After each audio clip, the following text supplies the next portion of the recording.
السلام علیکم۔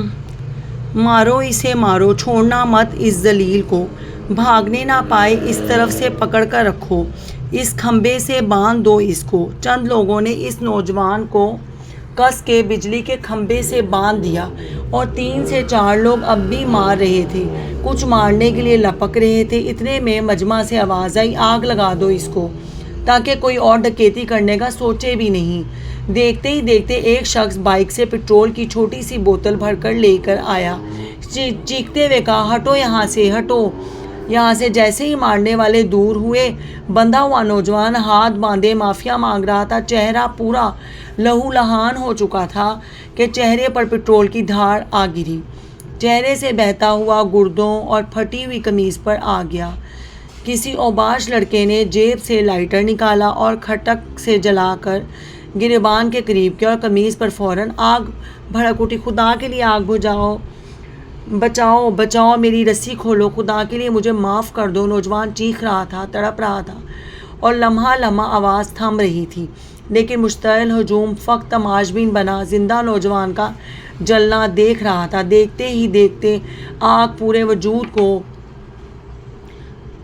اپنی لپیٹ میں گھیر چکی تھی اور نوجوان کی جان بے جان ہوتی جا رہی تھی، جیسے ان سب کا احساس اپنی آخری سانسیں لے رہا تھا، اور وہ آگ نوجوان کے ساتھ سب کی انسانیت کو بھی جلا کر بھسم کر چکی تھی۔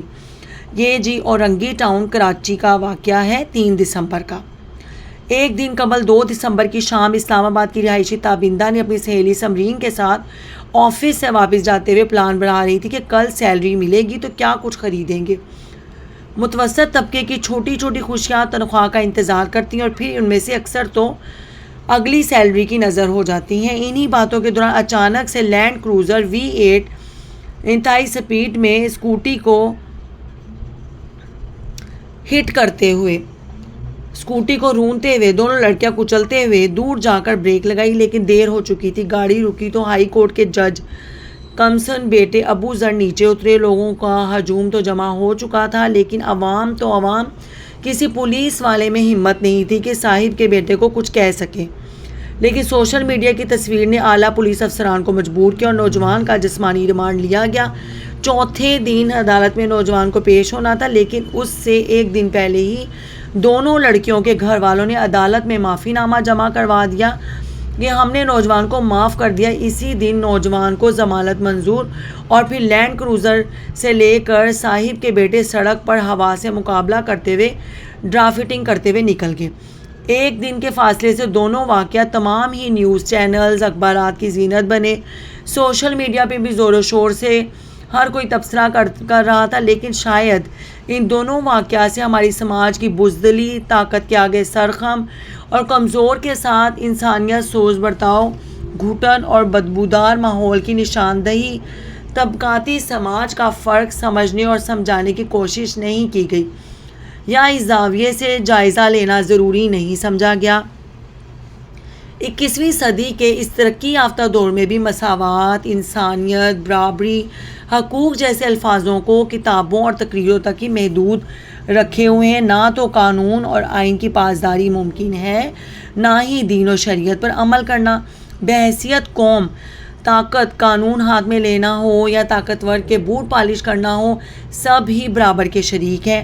مسلم شریف کی حدیث میں کہ نبی کریم صلی اللہ علیہ وسلم نے ایک جگہ سے گزرتے ہوئے جہاں چیونٹیاں بہت زیادہ تھیں، اس مقام کو آگ لگا دی گئی۔ دیکھ کر استفسار فرمایا کہ کس نے آگ لگائی ہے؟